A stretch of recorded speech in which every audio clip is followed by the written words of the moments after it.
At the edge of a quiet valley, where the mountains met the sky in long, patient lines, a lone warrior stood watching the light change. Dawn did not arrive suddenly there, it unfolded slowly, like a thought forming in a disciplined mind. The air was cool, carrying the scent of earth and old wood, and the world felt as if it were holding its breath. This warrior was not famous, nor was he seeking recognition. His journey had never been about applause or fear. It had always been about control over the storm that lived inside every human heart. Long ago, he had learned that true battles were rarely fought with steel alone.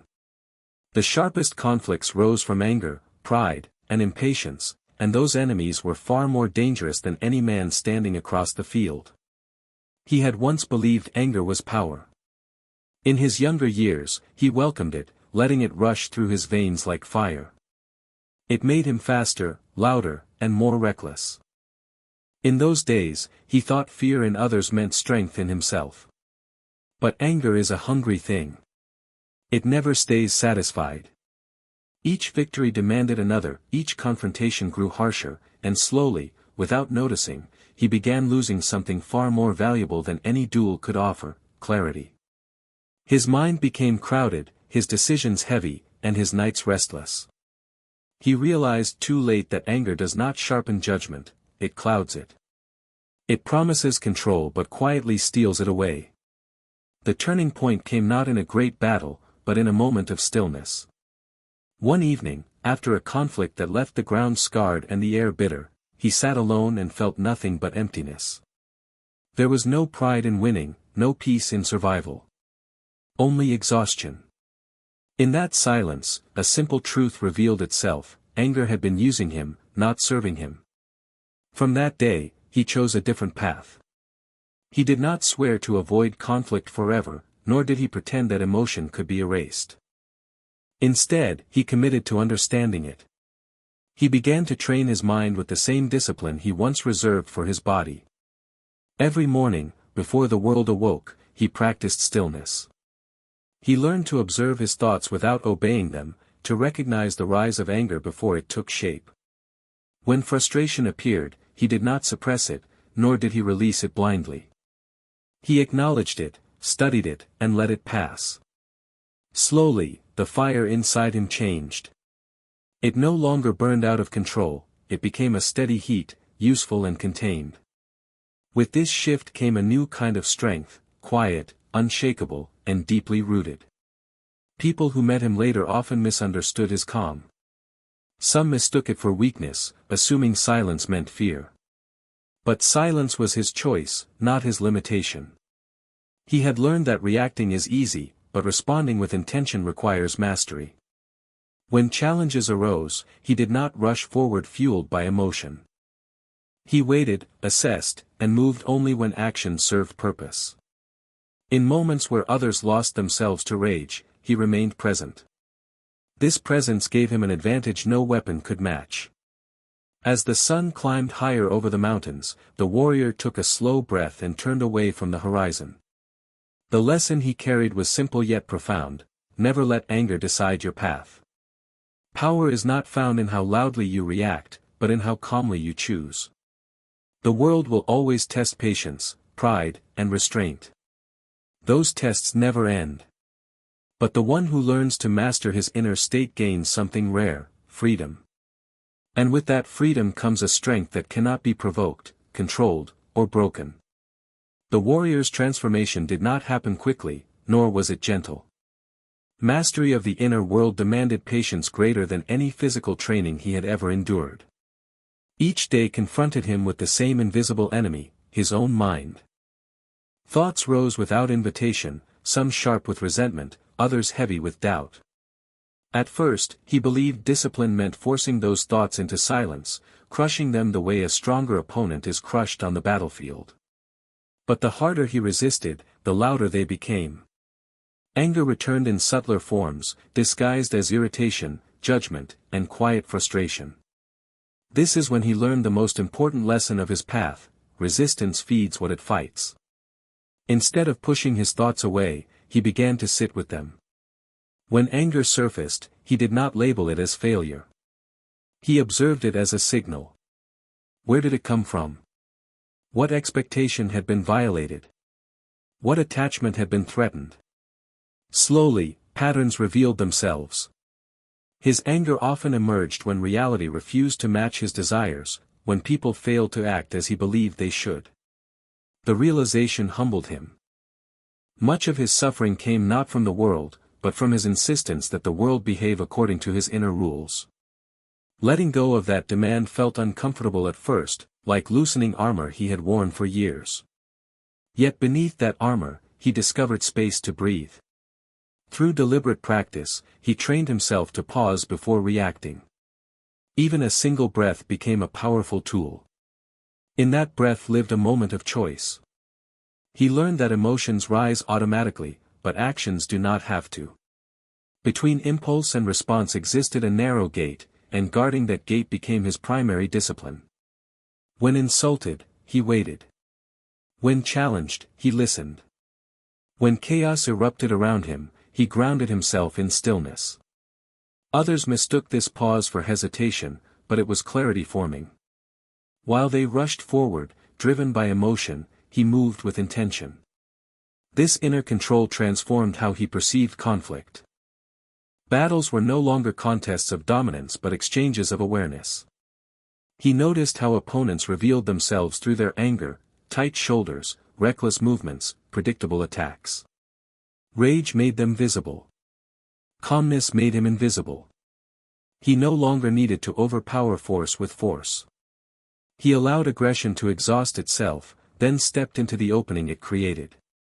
Victory followed naturally, without celebration or cruelty. There was no satisfaction in defeating another man, only quiet acknowledgement that discipline had once again prevailed. Outside of combat, the same principles reshaped his daily life. He spoke less but listened more. He judged less but understood more. Relationships that once fractured under his temper began to stabilize. People felt at ease around him, sensing something steady in his presence. He became a man others trusted in moments of uncertainty, not because he offered loud reassurance, but because his calm did not waver. The world still challenged him, tested him, and occasionally provoked him, but those provocations no longer owned him. Over time, he realized anger itself was not the enemy. Unexamined anger was. When understood, anger became information rather than instruction. It pointed toward unmet expectations, wounded pride, or fear of loss. By listening without obeying, he extracted wisdom without surrendering control. This balance became the foundation of his strength. He was not numb. He was awake. As seasons passed, the warrior understood that mastery was not a destination but a practice renewed every day. Stillness was not permanent, it had to be chosen again and again. Yet with each choice, his mind grew steadier, his actions cleaner, and his presence sharper. The greatest discipline he carried was no longer visible in his hands or stance, but in the quiet authority with which he met the world. He had learned what few ever do: the one who conquers himself stands undefeated long before any battle begins. As the warrior's control deepened, he began to understand something even more unsettling: anger was never just a reaction to the present moment.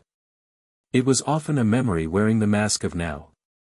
Old defeats, unspoken resentments, and unhealed wounds would rise without warning, borrowing the energy of the current situation to justify themselves. A careless word, a challenging glance, a moment of disrespect could ignite emotions that had been waiting for years. Recognizing this changed everything.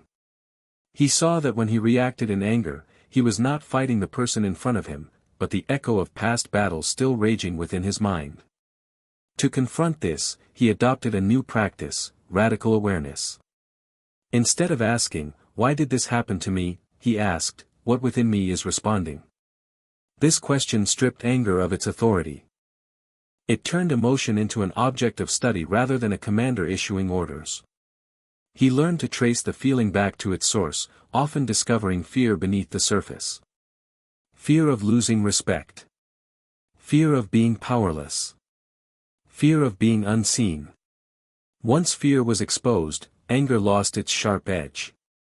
It could no longer pretend to be strength. This awareness demanded honesty, and honesty was painful. It required admitting that much of what he called injustice was actually wounded pride. The warrior realized that ego thrives on comparison. It measures worth against others and reacts violently when that imagined status is threatened. To weaken this pattern, he began training humility as deliberately as he once trained his strikes. He placed himself in situations where recognition was absent, where effort went unnoticed, where comfort was denied. Not to punish himself, but to loosen his dependence on validation. Each time he endured without resentment, another chain fell away. Silence became one of his most powerful teachers.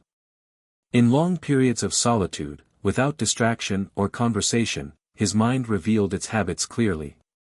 He saw how it chased approval, rehearsed arguments, and replayed old conflicts as if preparing for wars that would never come. Rather than suppress these tendencies, he let them exhaust themselves. Like waves hitting a shore, they eventually lost momentum. In their absence, something unfamiliar emerged: spaciousness. In that space, responses became deliberate instead of automatic. When the warrior returned to the world, others noticed a subtle but undeniable shift. He was harder to provoke, not because he avoided confrontation, but because he no longer needed to defend an image of himself. Insults passed through him without leaving a mark. Praise no longer inflated him. Both were external forces, and he had learned not to anchor his identity outside his own control. This inner independence made him unpredictable. Those who sought to manipulate him through emotion found no leverage. Conflict, when it arose, unfolded differently. He allowed situations to reveal themselves fully before acting. While others rushed to assert dominance or protect pride, he observed patterns, timing, and intention. His actions became precise and restrained. There was no wasted motion, no emotional excess. Each decision served a purpose beyond momentary satisfaction. This efficiency was mistaken by some as coldness, but in truth, it was compassion guided by clarity rather than impulse. Through this discipline, the warrior discovered a paradox: the less he needed to win emotionally, the more effective he became in the physical world. By relinquishing the urge to prove himself, he gained freedom of movement, thought, and choice. Anger no longer narrowed his vision. Calm expanded it. Where once he saw threats, he now saw possibilities. Where once he reacted, he now responded. In time, he understood that this mastery was not about suppressing humanity, but refining it.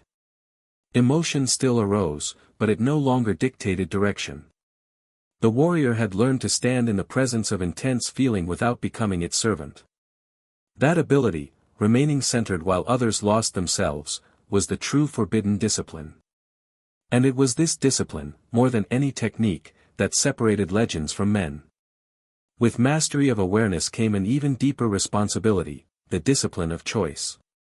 The warrior realized that every moment presented a silent decision, whether to act from habit or from intention. Most people, he observed, lived almost entirely inside patterns they never questioned. They reacted the same way to the same triggers, mistaking familiarity for identity. Anger, for them, was not just an emotion but a routine. It justified harsh words, reckless actions, and broken bonds. Seeing this from the outside sharpened his resolve. He refused to let repetition rule him. If freedom meant anything, it meant the ability to choose differently, even when old instincts demanded obedience. He began to treat each interaction as training. When tension arose, he resisted the urge to defend his position immediately. Defense, he learned, often hides insecurity. Instead, he listened beyond words, paying attention to tone, posture, and timing. People revealed their true intentions long before they spoke them clearly. This attention gave him an advantage that aggression never could. By understanding the emotional state of others, he could respond in ways that de-escalated chaos rather than feeding it. Strength, he realized, was not about overpowering situations but stabilizing them. The warrior also confronted the illusion of urgency. Anger thrives on speed. It demands instant action and frames hesitation as weakness. But through discipline, he learned that delay can be a weapon. By slowing down his response, he disrupted emotional momentum. A single pause could dissolve confrontation entirely. Where arguments once escalated into violence, silence now redirected the outcome. People often expose their own contradictions when given space. In waiting, he allowed truth to surface without force. This approach did not make life easier in the conventional sense. On the contrary, it required constant effort. There were moments when speaking sharply would have felt satisfying, when walking away would have been simpler than standing firm and calm. Discipline meant choosing the harder path repeatedly. Yet each time he succeeded, his confidence grew, not the loud confidence of dominance, but the quiet assurance of self-command. He trusted himself not because he was the strongest in the room, but because he was the most grounded. Gradually, his presence began to influence others. Conflict softened around him. Conversations that might have turned hostile instead found resolution. People mirrored his steadiness without realizing why. This was not manipulation, it was alignment. Emotions are contagious, and calm spreads just as surely as anger. By regulating himself, he indirectly regulated his environment. This understanding transformed leadership in his eyes. True leadership did not come from authority or fear, but from emotional coherence. The warrior also accepted that restraint did not mean passivity. There were times when action was necessary, when boundaries had to be enforced with clarity and force. The difference now was precision. He acted without malice, without personal attachment to outcome. His actions were clean, decisive, and proportionate. Once the moment passed, there was no lingering resentment. He did not replay events in his mind or justify himself internally.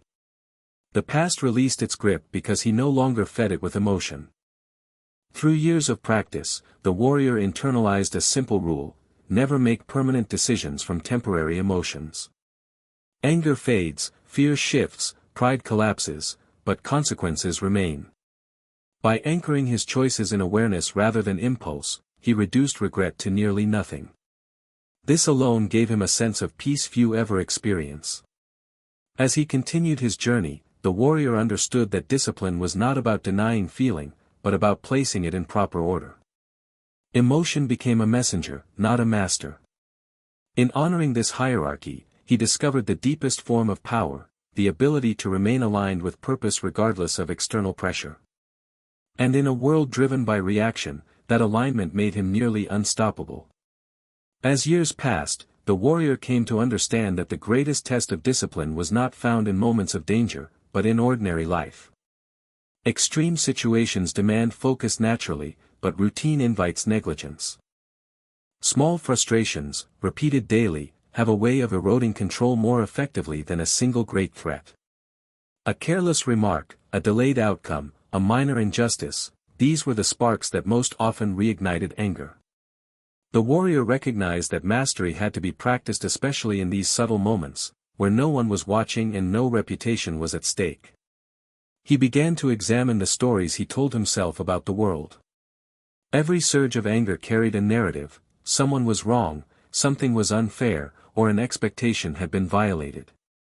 These stories felt convincing, even righteous, but they were rarely complete.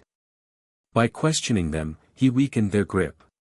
He asked himself whether his interpretation was the only possible truth, or merely the most convenient one for his ego. Often, alternative explanations emerged: ignorance instead of malice, chance instead of intention, limitation instead of disrespect. This reframing did not excuse harmful behavior, but it prevented unnecessary escalation.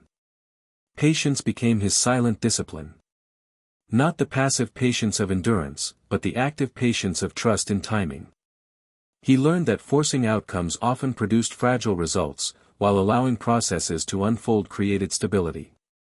When progress slowed, he resisted the urge to push harder out of frustration.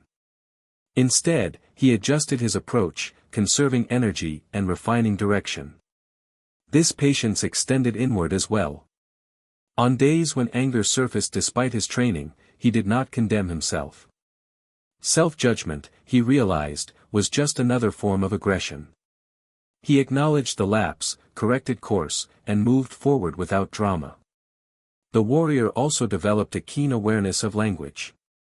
Words, he observed, could inflame or calm with equal speed. Speaking from anger always cost more than it delivered. Once released, words could not be recalled, and their impact often outlived the emotion that created them. He chose his speech carefully, favoring clarity over intensity. When silence served better than explanation, he remained silent.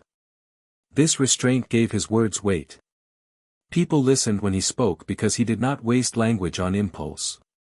Over time, he noticed a shift in how the world responded to him.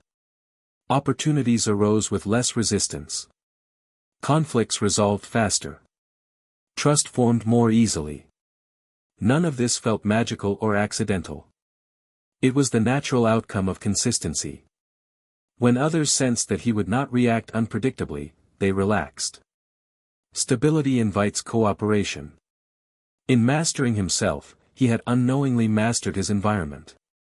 Yet the warrior never allowed himself to believe he had finished the work. Complacency, he knew, was the final enemy.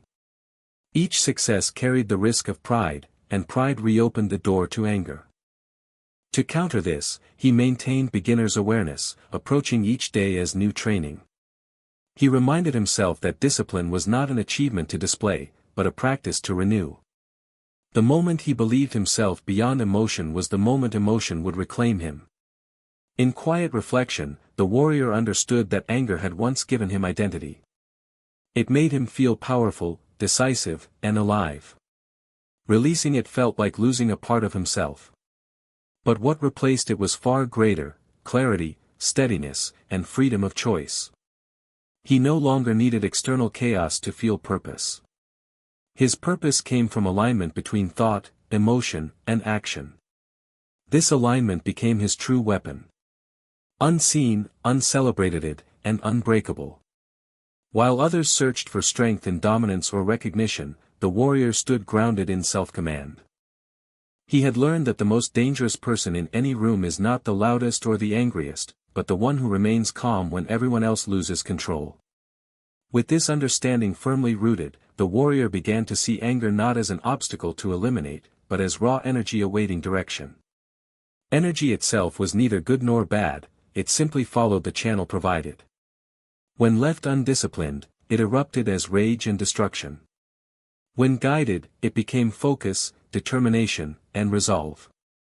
This shift in perspective allowed him to stop fearing his emotions. Fear of anger, he realized, only strengthened its influence. Acceptance, paired with control, transformed it into fuel rather than fire. He refined his ability to redirect this energy through deliberate action. Physical training became a form of meditation, each movement precise and intentional. The body, when aligned with the mind, acted as an anchor to the present moment. Through controlled breathing and steady rhythm, he grounded himself when emotional pressure rose. These practices were not rituals of escape but tools of regulation. They reminded him that control was always available, even in moments of intensity. The warrior also recognized the importance of boundaries. Many conflicts were born not from cruelty, but from unclear limits. By defining what he would accept and what he would not, he reduced internal friction. Boundaries, he learned, were not walls meant to isolate, but lines that preserved order. When crossed, he responded firmly but without hostility. This clarity prevented resentment from accumulating. Anger often grows where boundaries are ignored or enforced too late. By acting early and calmly, he maintained balance.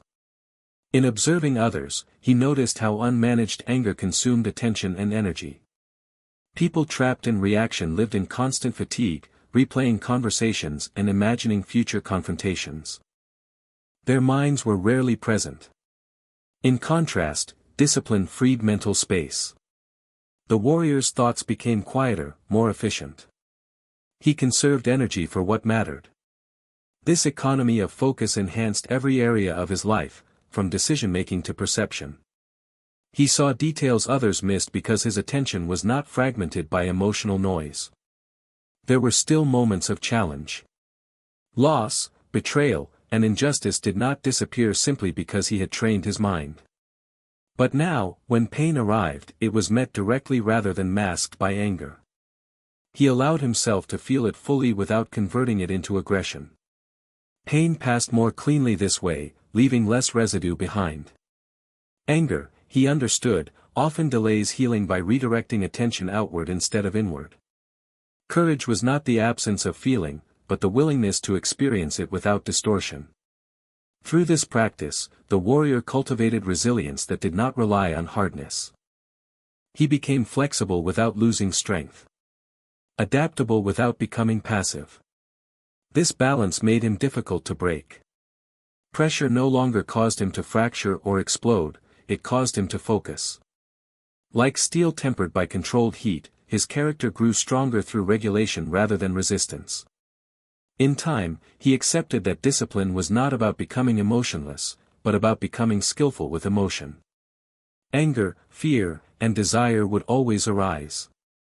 The difference now was who held authority. By placing awareness above impulse, the warrior ensured that emotion served purpose rather than ruled it. This quiet hierarchy within himself became the foundation of his power, and the reason he remained unshaken in a world driven by reaction. As the warrior's inner discipline matured, he began to understand the ripple effect of self-control. Mastery did not remain contained within him, it extended outward, shaping the atmosphere around him. Environments that once felt tense gradually became calmer in his presence.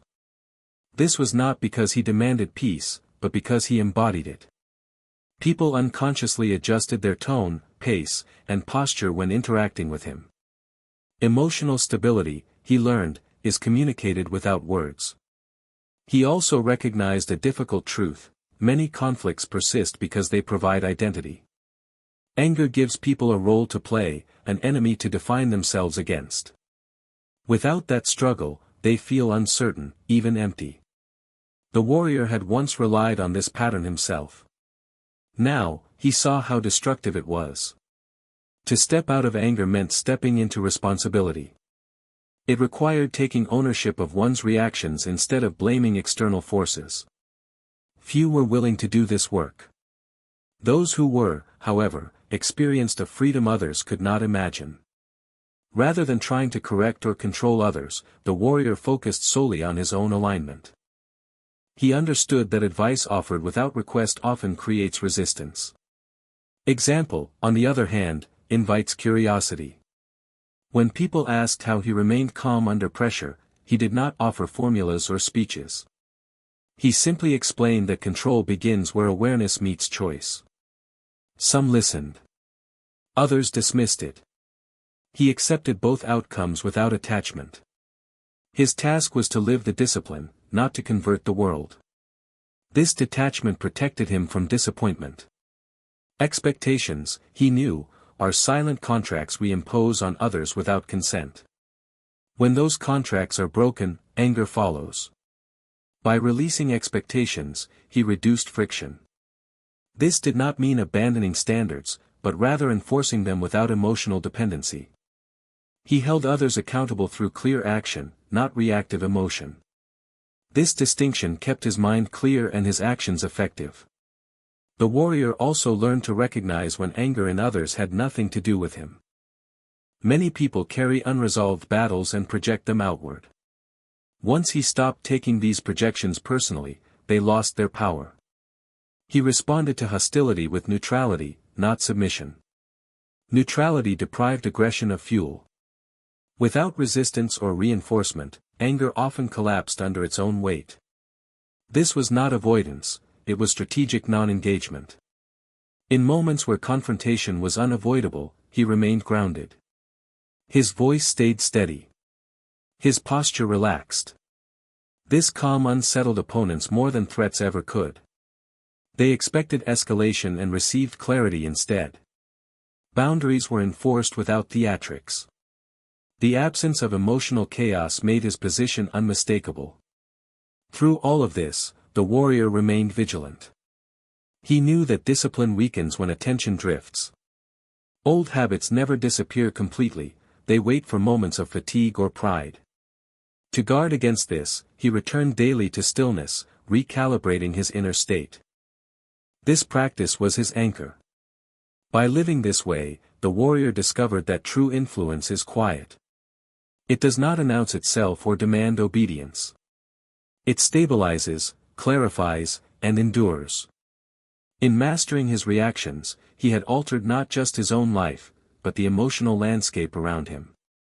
This was power refined to its purest form, subtle, steady, and impossible to provoke.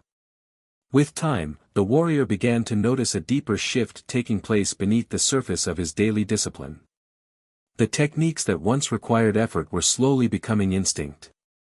Stillness was no longer something he searched for, it emerged naturally when pressure appeared. This marked an important transition. Practice had transformed into character. What once felt like control now felt like coherence, as if his thoughts, breath, and actions were finally moving in the same direction. He realized that the greatest challenge was no longer chaos from the outside, but complacency from within.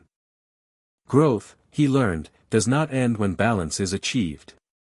Balance must be maintained. The mind, left unattended, will drift back toward old patterns. This understanding kept him humble. Each day, regardless of success or failure, he returned to the fundamentals. He breathed with intention. He observed his thoughts without judgment. He chose response over reaction. Mastery, he discovered, is repetition without resentment. As his awareness sharpened, he began to perceive the subtle signals that preceded emotional disturbance. A tightening in the jaw. A shallow breath.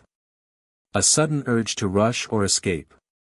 These signals became early warnings rather than triggers.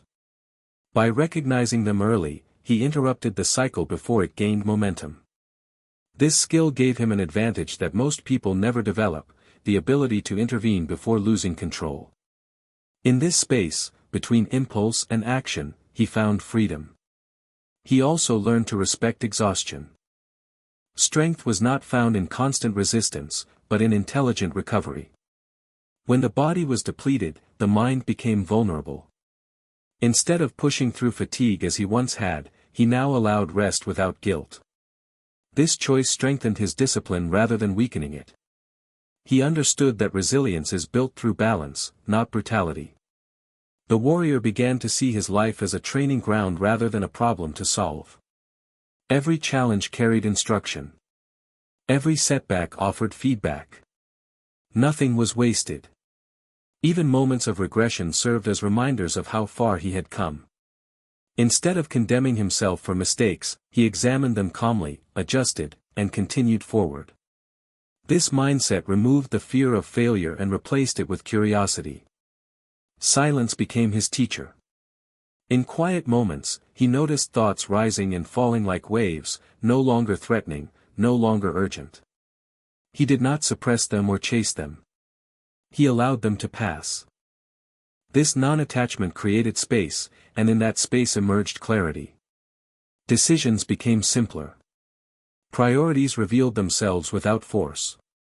The constant internal debate that once drained him had faded. Others sometimes mistook his calm for indifference. He understood the confusion. The world is accustomed to loud emotion and constant reaction.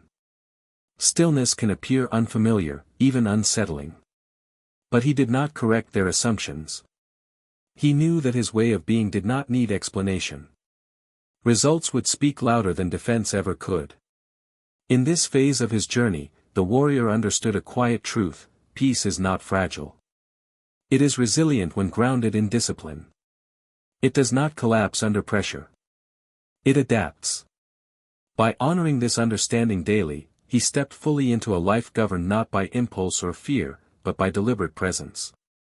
And with each step, the path beneath him became clearer.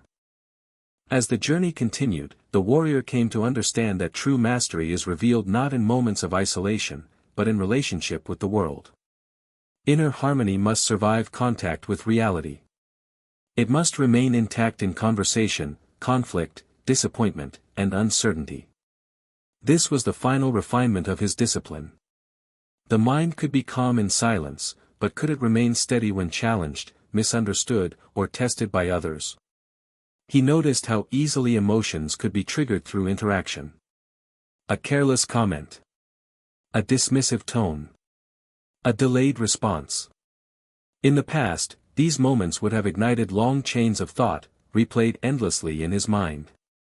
Now, they appeared as brief disturbances, acknowledged and released. He did not suppress reaction, he observed it. This observation weakened its grip. Awareness became the shield that protected his inner order. With this shift came a new form of confidence. Not the loud, assertive kind that demands recognition, but a quiet certainty rooted in self-trust. He no longer needed to prove his worth through constant output or approval. His value was no longer negotiated externally. This internal stability changed the way he spoke, the way he listened, and the way he carried himself. People responded differently, sensing a grounded presence that did not seek validation. He learned that clarity invites simplicity. When the mind is no longer crowded, life naturally sheds what is unnecessary. Commitments became fewer but more meaningful. Distractions lost their pull. He chose depth over volume, quality over speed. This simplification was not restrictive, it was liberating. With fewer mental obligations, his energy returned. Focus deepened. Time expanded. Challenges still arrived, as they always do. Uncertainty about the future. Pressure to perform. Unexpected obstacles. But these no longer felt like threats to his identity. They were conditions to navigate, not verdicts on his worth. This distinction changed everything. He could engage fully without becoming consumed. Effort no longer drained him because it was no longer fueled by fear. In moments of difficulty, he returned to his center. One breath. One pause. One clear intention. These small acts carried immense power. They reminded him that control does not come from force, but from alignment. When inner direction is clear, external chaos loses its authority.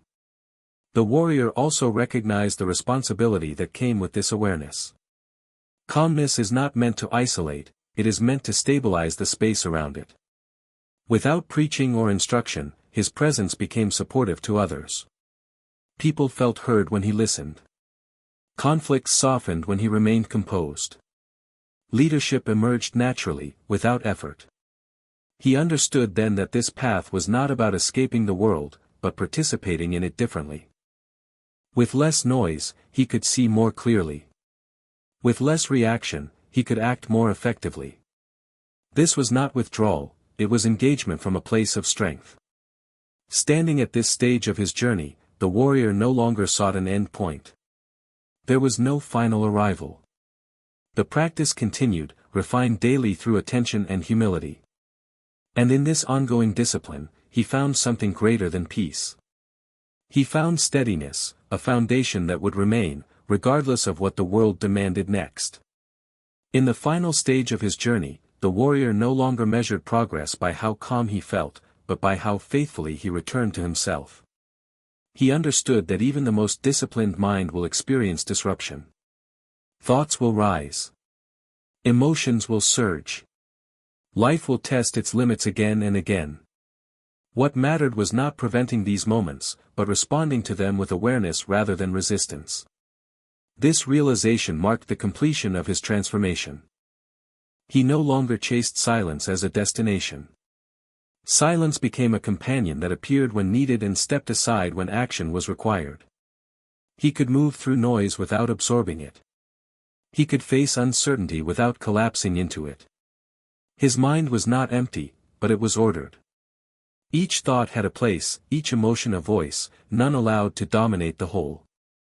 The greatest gift of this discipline was freedom. Not freedom from responsibility, struggle, or effort, but freedom from being controlled by inner chaos. He could choose his response even under pressure. He could act with clarity even when outcomes were uncertain. This freedom did not make life easy, but it made it honest. It allowed him to meet reality as it was, not as fear imagined it to be. Looking back, he saw that the suffering which once consumed him had not been meaningless. It had been the doorway. Without confusion, he would not have sought order. Without collapse, he would not have learned alignment. Pain had pointed him toward discipline, and discipline had returned him to himself. This understanding dissolved resentment and replaced it with gratitude. The warrior now lived with intention woven into every small action. How he stood. How he listened. How he breathed before speaking. These details formed the quiet structure of his life. There was no need for dramatic displays of control or enlightenment. His strength was subtle, but unshakable. He understood that others would find this path in their own time. Some would be drawn by exhaustion. Others by curiosity. Some by crisis. The reasons did not matter. What mattered was the willingness to observe, to practice, and to return. The path was not ancient or modern. It was human, shaped by attention and sustained by discipline. As he moved forward, the world remained loud, fast, and demanding. But it no longer defined him. He carried his center with him, unaffected by circumstance. This was the quiet power he had earned. Not dominance over the world, but harmony within it. And so the journey did not end. It continued with each breath, each pause, each conscious choice. The warrior walked on, not seeking escape, not seeking control, but living in alignment. In that alignment, the mind found its rightful place, not as a battlefield, but as a tool. And within that understanding, he discovered a truth that would guide him for the rest of his life: clarity is not something you achieve once. It is something you return to, again and again, until returning becomes who you are.